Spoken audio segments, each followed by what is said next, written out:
Hey, salut à tous, moi c'est Atom et on se retrouve pour un nouveau tutoriel sur la chaîne Atom School. Aujourd'hui, on va s'attaquer ensemble à quelque chose de très important dans les effets spéciaux, c'est le tracking. Le tracking est une étape très importante du coup dans le cinéma et les effets spéciaux parce que c'est grâce à ça que nos effets spéciaux vont s'attacher à notre vidéo. Sans ça, ils vont flotter dans notre image. Alors voilà pourquoi aujourd'hui dans ce tutoriel, je vais vous apprendre à faire un tracking 3D grâce à After Effects, mais aussi le logiciel de tracking Buju. Alors c'est parti, commençons tout de suite le tutoriel. Pour vous expliquer un petit peu ce que c'est le tracking, voici une vidéo de moi, ça vient de ma vidéo sur l'explication de l'effet de l'échelle de Zacking. Et regardez, si je mets play, on va pouvoir voir que sur le mur, il y a une peinture et cette peinture n'était pas là de base. Mon mur était clean. Donc pour intégrer ma peinture, j'ai dû effectuer un tracking.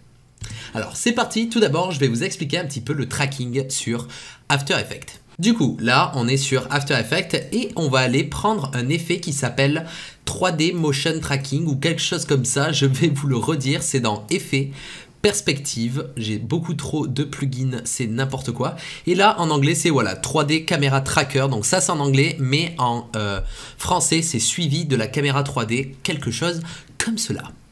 Et là, on va cliquer.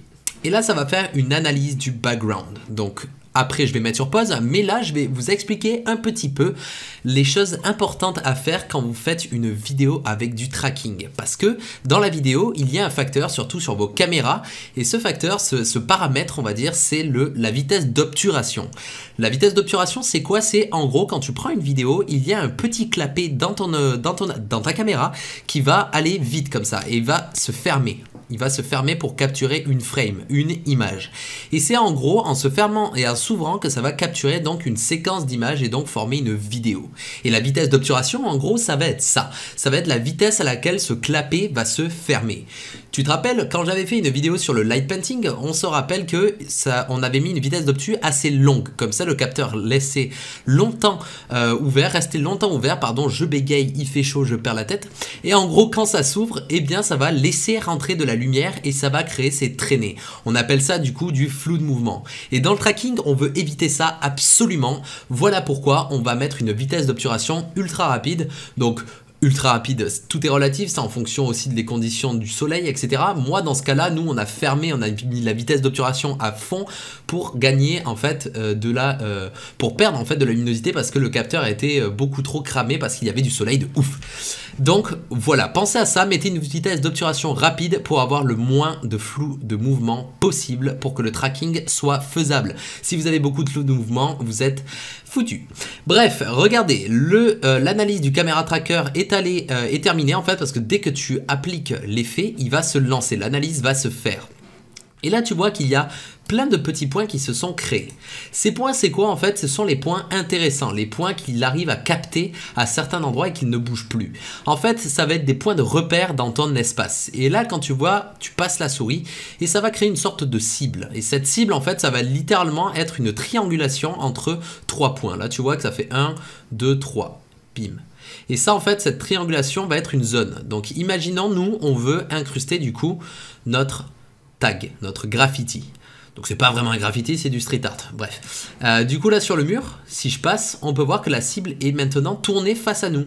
Là elle était au sol et maintenant elle est face à nous parce que lui il comprend en fait que ces points là sont pas en perspective comme le sol mais plutôt face à nous. Donc imaginons on veut notre peinture à peu près sur le mur ici. Donc là en faisant clic gauche on va sélectionner tout un tas de points ici. Et maintenant, ça va nous créer une zone parmi tous ces points-là, une zone au milieu. Et on va faire un clic droit et créer un solide et une caméra. Et maintenant, on va avoir un solide. Et un solide, c'est quoi? Ça va être tout simplement un objet où on va pouvoir placer des effets, par exemple. Et là, on va pouvoir agrandir sa taille en maintenant la touche au-dessus de cette RL, c'est Maj. On va pouvoir agrandir la taille d'une manière régulière. Ça veut dire qu'on va pas pouvoir faire ça, par exemple. Donc ça, c'est des petits raccourcis au cas où si tu es vraiment un débutant, voilà, je te le donne.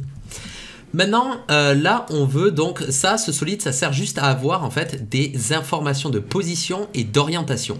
Et pour voir ça, ici, en cliquant sur le track solide, ça t'a créé donc une caméra et un track solide, une caméra 3D qui bouge en même temps que ta caméra réelle que tu as tournée.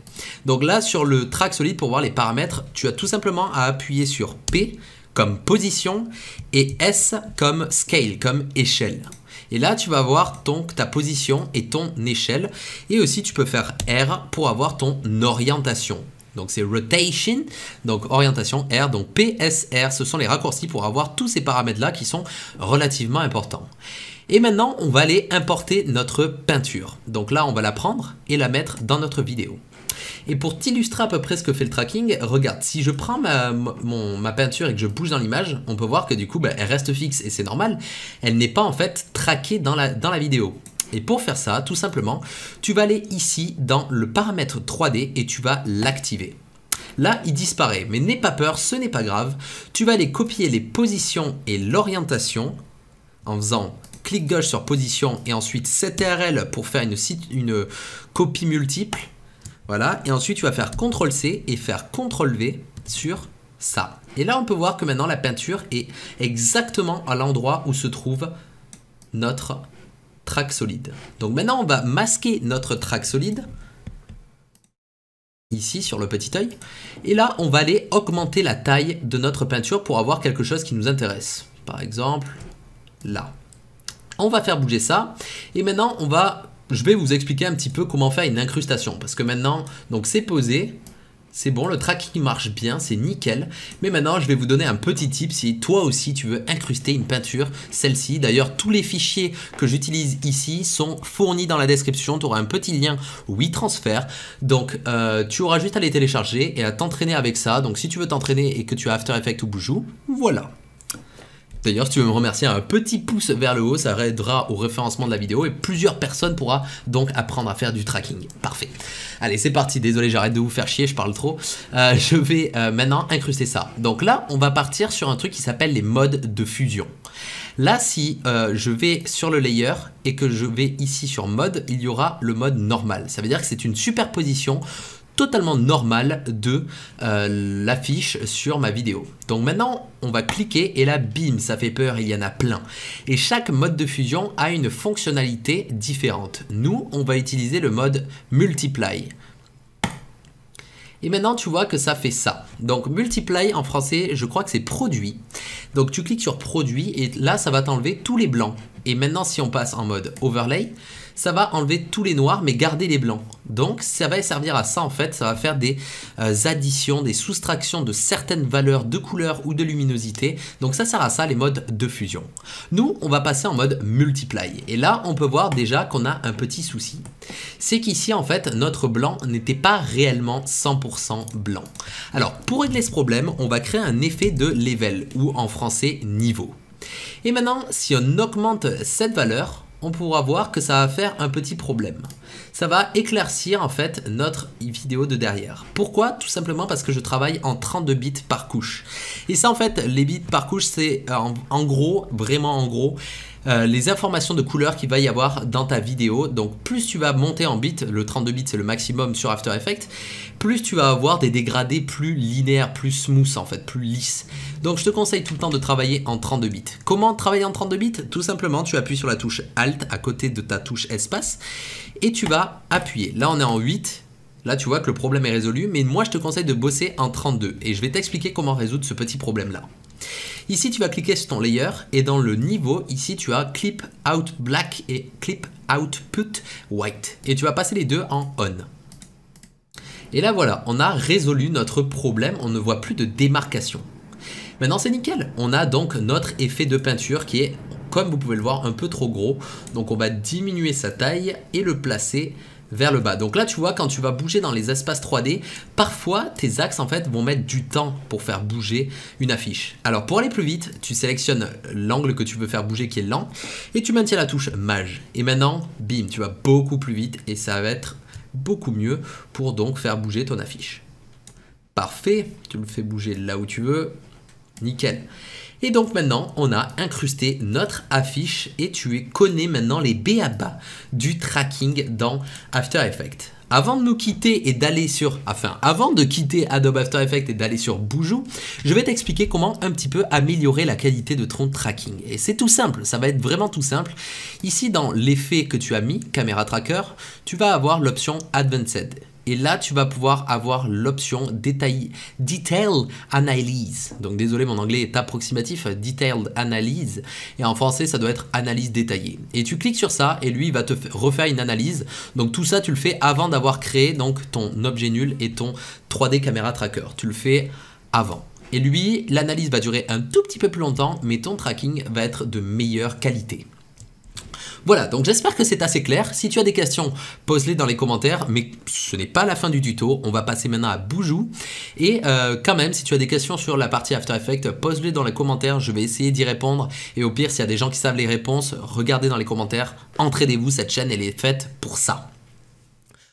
Ok, maintenant, faisons le tracking avec Boujou. Donc, on va supprimer tous nos trucs. Voilà. Et là, on va faire déjà, on va raccorder un petit peu l'endroit où on veut travailler. Donc, par exemple, commençons le travail ici et allons à peu près par là où on va arrêter le tracking. Et pour faire raccourcir comme ça, on a juste à cliquer sur N comme End et là, ça va prendre ta zone de travail et la raccourcir ici. Et au début, pareil, tu appuies sur B et le truc va se caler là. Et maintenant, tu as une zone de travail et maintenant, tu vas faire un clic droit et Trim Comp to Work Area. Donc, c'est le deuxième résultat en partant de la fin. Et voilà, maintenant, on a notre zone de travail. Petite chose, et ça, je m'en suis aperçu que très tard quand je faisais du tracking avec Boujou. Boujou fonctionne avec de la numérotation JPEG. Donc, dans les effets spéciaux, c'est très rare qu'on travaille avec des fichiers vidéo. On bosse le plus couramment avec des séquences d'images, que ce soit du JPEG, du PNG, du TIFF, du EXR, du TGA, donc voilà, donc nous on va utiliser une séquence JPEG dans notre cas parce que ça suffit pour notre tracking. Donc pour ce faire, on va déjà aller dans composition et composition setting et là il y aura quelques petites choses importantes à regarder. La première, ça va être le frame rate. Donc là on peut voir qu'on est à 24 images par seconde, donc ça il faut le retenir. Et ensuite ici dans duration, on peut voir que la duration c'est 6 secondes, mais là le start time code, il est à 4h39 bizarre. Et bien ça, c'est très très important de le remettre à 0. Tout simplement parce que si tu fais pas ça, Boujou va mettre du temps à charger tes fichiers et va encore plus galérer à travailler sur ta séquence JPEG. Et ça, je m'en suis aperçu après 10 ans. En gros, pendant 10 ans, j'en ai chié. Et pour rien. Donc là, je te donne le tips en or. Pense à mettre cette valeur de start time code à 0. Et là, tu vas faire OK. Et maintenant, tu vas aller dans Composition, Add to Render Queue, ou ajouter à la file de rendu en français.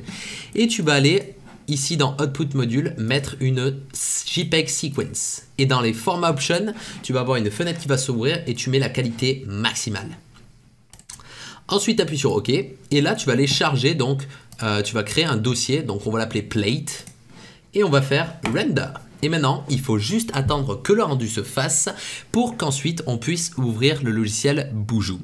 Pendant que le rendu se fait, je vais t'expliquer un petit peu ce que c'est Boujou. Boujou, c'est la même chose en fait que le plugin 3D Camera Tracker sur After Effects, sauf qu'il va être un peu plus complet et qu'il va pouvoir être plus précis dans le tracking, mais aussi tu vas pouvoir plus facilement exporter ton tracking vers d'autres logiciels externes à Adobe After Effects comme 3ds Max, Maya, Cinema 4D, Blender, tous ces logiciels là. Donc sur After Effects c'est un peu plus cher, il faut télécharger des scripts et tout, mais sur Boujou c'est nickel.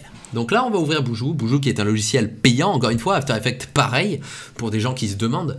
Et là on est dans Boujou, tu peux importer donc ta séquence. On va cliquer sur séquence. En fait, ici dans Boujou, ça va être tous les boutons les plus importants ici à gauche, mais on va s'en servir que de 3 à peu près. Donc là, on va faire import séquence et là, on va les charger du coup dans notre bureau desktop. Dans notre plate, on va les sélectionner le premier fichier ici et on va faire open. Cool. Maintenant, donc ça ouvre cette petite boîte de dialogue. Ici à framerate, on va repasser du coup en 24 images par seconde du coup parce que c'est ça qui notre vidéo était en 24 images par seconde. Et là, on va aller dans File. Pardon, je me suis trompé, pas File, excusez-moi. On va aller dans Apply et Close. Et maintenant, du coup, dans notre timeline, on a notre vidéo qui se joue, c'est nickel. Donc première étape, on va aller cliquer sur Track Feature. Track Feature en gros ça va faire comme dans After Effects, ça va analyser plein de petits points intéressants pour faire notre tracking. Là par exemple sur le mur on a ces 4 points là, sur le sol ici il y a une sorte de truc de pompote. Voilà, il va analyser tous les points les plus intéressants et on va faire Start. Et maintenant là tu vois qu'il y a plein de petits points qui se créent avec un tracé jaune derrière. Et bien ça, le tracé jaune, c'est exactement le tracé de ta caméra dans l'espace. Donc en gros c'est sa trajectoire. Donc là on attend que ça se fasse, je vais appuyer sur pause. Ok, donc le tracking est terminé. Et maintenant on va procéder au Camera Solve. On va cliquer sur Camera Solve et tu auras cette boîte de dialogue ici. Et là, en fait, cette étape va te permettre à faire ceci. Donc, je vais appuyer sur Start, il n'y a rien besoin de faire ici. Start. Et lui, en fait, tu vas voir que là, ça va charger. Et plus vite ça va se charger, plus vite ton track va être de bonne qualité. S'il met du temps, ça veut dire que le logiciel est en train d'en chier et que du coup, le tracking va être mauvais. Et là en fait, qu'est-ce qu'il vient de faire en faisant le Camera Solve? Donc là, juste avant, on a fait un Track Feature. Donc Track Feature, ça va te permettre d'analyser des points. Le Camera Solve, ça va être littéralement, le logiciel va réfléchir à comment ces points se déplacent entre eux. Si par exemple, ce point-là et ce point-là vont lui à droite et lui à gauche, il va comprendre que la caméra est en train de bouger d'une certaine manière. Si ce point-là et ce point-là, lui va à droite et lui va à gauche, etc., etc. En gros, le Camera Solve va essayer de résoudre des problèmes, il va essayer de résoudre donc le mouvement de la caméra, il va réfléchir. Et si tu veux voir la qualité de ton tracking, voici comment tu peux faire. Tu vas aller dans 3D Task et ici dans Solve Tool. Pardon, pas Solve Tool du tout. C'est dans Solve Adjust. Tu vas aller sur Start. Et là, tu vas avoir plein de petits chiffres qui vont s'afficher. Là, on est à 0,02. Et ça, c'est un chiffre assez bas. Donc, ça veut dire que le tracking va être de bonne qualité. S'il est au-dessus de 0,05, là ça commence à être mauvais, et s'il a 1, là je sais même pas comment ton tracking peut marcher. Mais en gros voilà, maintenant le tracking marche plutôt bien, on peut voir que les points sont parfaits. Maintenant, comment prendre des points de tracking pour orienter notre scène? Parce que là, si on passe dans la vue 3D, regarde comment notre scène est constituée. On voit ici donc que notre scène n'est pas vraiment sur le sol. On peut le voir ici, c'est pas vraiment sur le sol. On peut voir en fait toutes nos géométries, le mur, le sol, la voiture, l'arbre, mais on voit que c'est pas vraiment bien calé. Alors comment faire? On va repasser en vue 2D et ici on va aller prendre des points sur le sol, par exemple ceux-là. On va les sélectionner et ici dans Scene Geometry, on va cliquer, cette fenêtre va s'ouvrir et tu vas aller rajouter un Add Corner from Hint. Et ici, on va aller rajouter donc ces points qu'on vient de sélectionner avec ce type de truc. C'est le ZX plan. Ça va être les axes en fait que la 3D est constituée, les axes X, Y et Z. Donc on va aller cliquer sur ZX plane et on va faire Connect to Select et Update Connect from It. Et maintenant, on va sélectionner aussi un autre point qui va être un peu le point central de notre image, là où se passe l'action. Donc nous, à peu près par ici, donc on va sélectionner ici un point. Et on va recliquer sur Scene Geometry, on va faire Add Connect from It, et on va sélectionner le point d'origine. Et on va faire Connect to Select, Update, et c'est cool. Et maintenant, si tu veux tester ton tracking pour voir encore une fois s'il marche bien, tu vas aller cliquer sur Add Test Object. Et maintenant, on a notre objet qui s'est créé. Et ici, tu auras une fenêtre qui va s'ouvrir. Tu peux sélectionner différents objets, comme des cubes, des planes, des sphères. Mais moi, j'aime bien la petite coccinelle. Et maintenant, si on se déplace dans le temps, on peut voir qu'il y a notre coccinelle qui tient bien le tracking. Donc, c'est nickel. Donc là, maintenant, on va faire l'export de notre tracking 3D. Pour ce faire, on va aller cliquer sur Export Caméra et ici tu auras plein de logiciels. Si tu cliques dans Export Type, tu as tous les logiciels de 3D possibles à ce jour. Donc tu auras Adobe After Effects, tu cliques, tu exportes et c'est bon, tu auras ton tracking sur After Effects. Mais maintenant, je vais t'expliquer des choses un peu plus complexes. Prenons par exemple 3ds Max. Maintenant, on va bosser sur 3ds Max, on va cliquer sur 3ds Max et je vais exporter ma vidéo, mon tracking, pardon. Donc là, on va cliquer sur on va écrire, je veux dire le nom, qui va s'appeler tracking. Et lui, en fait, il va te générer un script, un .ms, c'est un Max script. Et du coup, là, tu vas sélectionner le export type en 3ds Max. Et là, tu vas aller ici dans Start Index. Tu auras marqué Use Format from Default et tu mets 0 et 0. Comme ça, ton tracking va bien commencer à la frame 0. Et dans le Scene Scale, je te conseille de mettre une valeur de par exemple 200. Ça va être l'échelle de ta scène dans ton logiciel de 3D. Je vais te montrer à quoi ça sert tout à l'heure. Et là, tu auras un autre paramètre. Ça va être Export Flagged Track Only. Et je vais te montrer à quoi ça sert. Là, en fait, Export Flagged Flag Only, ça va être en gros, tu veux sélectionner quelques points à exporter, pas tous, parce que ça va charger ta scène. Donc nous, on va faire ça. Imaginons, on veut des points intéressants, comme par exemple ces points au pied du mur, ces points au sol, ces points au mur ici. Et on va faire un clic droit et faire un Flag for Export. Et maintenant, dans Export Caméra, on va sélectionner 3ds Max, on va refaire comme tout à l'heure, on va l'appeler Tracking, et on va faire donc Export Flag Only, Use Default, on va mettre 0 et 0, et on va mettre un scale de 200. Et maintenant, on fait Save. Et maintenant, on a exporté notre tracking et on va aller sur 3ds Max pour l'importer. Donc, comment importer un tracking sur 3ds Max? C'est tout simple. Ici, tu auras un petit bouton appelé Scripting et tu vas aller cliquer sur Run Script. Tu vas aller sur le bureau et tu vas importer ton script que tu as exporté. Et là, on retrouve les points de tout à l'heure avec ta caméra. Et là, c'est bizarre, elle n'est pas dans le bon angle. Et bien tout simplement parce que 3ds Max, ce petit fripon de logiciel, a les axes inversés par rapport à tous les autres logiciels d'effets spéciaux. C'est cool, hein? Du coup, ce qu'il nous reste à faire, tout simplement, c'est de faire un CTRL-A et de faire une rotation de 90 degrés. Donc en cliquant sur Angle Snap Toggle ici, tu vas pouvoir faire une rotation de 90 degrés. Ça va snapper les valeurs. Et maintenant, on va aller ici en Front View et on va remonter notre tracking pour que les points du sol soient bien sur le sol. Voilà, on va agrandir la fenêtre. Et maintenant, on va passer en mode caméra en appuyant sur C. Voilà. Et maintenant, on peut voir que notre vidéo, que notre tracking tient bien. Maintenant, on va aller dans View pour voir notre fond. Alors, pour ce faire, on va aller dans View, Viewport Background, Configure Viewport Background. Et ici, on a cette fenêtre qui s'ouvre et on va cliquer sur Use File. Et ensuite, on a juste à cliquer sur OK. Et voilà. Maintenant, on a notre tracking qui marche bien. Et là, comme tu peux le voir, quand tu fais bouger ton viewport, ça saccade en fait. C'est pas fluide. Alors, comment changer ça? Dans Viewport Background, Configure Viewport Background. C'est pas ici d'ailleurs, je suis un idiot. Il faut aller dans Edit File Preference et dans Preference tu vas dans Viewport et tu fais il est par ici, Update Background while playing. Et maintenant quand tu vas bouger, ça va bouger aussi ta vidéo et c'est beaucoup plus cool pour travailler comme ça. Notre petit tips aussi, c'est que là tu vois ta scène elle n'est pas vraiment orientée dans le mur et moi j'aime bien fonctionner comme ça en fait, que la grille soit orientée vers des murs. Alors pour ce faire tu as juste à cliquer sur CTRL A pour tout sélectionner et faire une rotation pour avoir l'angle qui marche bien. Et voilà, maintenant il te reste plus qu'à créer des choses comme par exemple une cafetière, c'est l'objet phare de 3ds Max et maintenant tu peux incruster des objets 3D dans tes vidéos.